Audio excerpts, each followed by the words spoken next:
Kecelakaan bus Po Cahaya Trans di eksit tol Krapyak, Kota Semarang menewaskan 15 penumpang dan melukai 19 lainnya.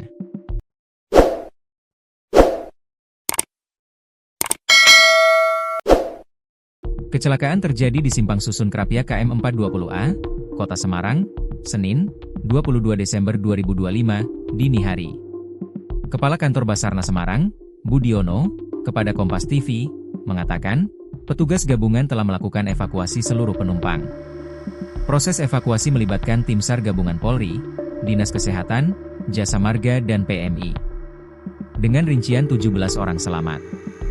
Beberapa orang mengalami luka berat, 15 orang meninggal dunia, ujarnya.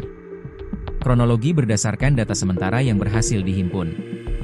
Bus berangkat dari Jatiasih, Bekasi, Jakarta, dengan tujuan Yogyakarta. Bus ini membawa 34 penumpang termasuk kru.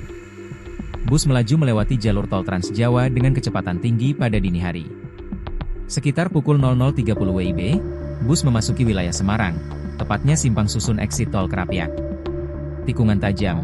Saat melewati ram 3 yang berbelok tajam, bus diduga kehilangan kendali.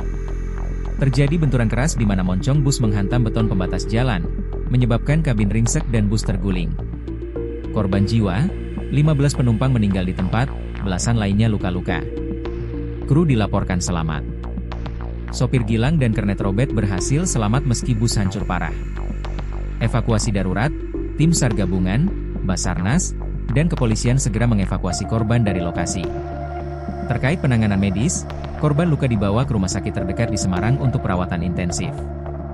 Apakah ini kecelakaan pertama di lokasi tersebut? Berdasarkan info yang himpun, tidak ada catatan publik mengenai kecelakaan besar lain di ram 3 sebelum insiden ini. Kecelakaan Cahaya Trans disebut sebagai peristiwa tunggal yang menyoroti risiko di jalur tersebut.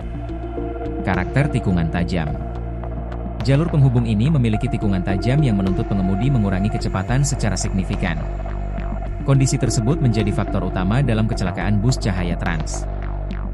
Saat ini polisi melakukan olah TKP dan pemeriksaan sopir untuk memastikan penyebab pasti kecelakaan. Investigasi masih berlangsung, namun faktor teknis seperti rem atau sistem kemudi juga diperiksa untuk memastikan tidak ada kerusakan mekanis. Sejauh ini, polisi menduga bus melaju terlalu cepat saat memasuki ram 3 di Simpang Susun eksit tol Krapyak. Kecepatan berlebih diduga membuat pengemudi kehilangan kendali.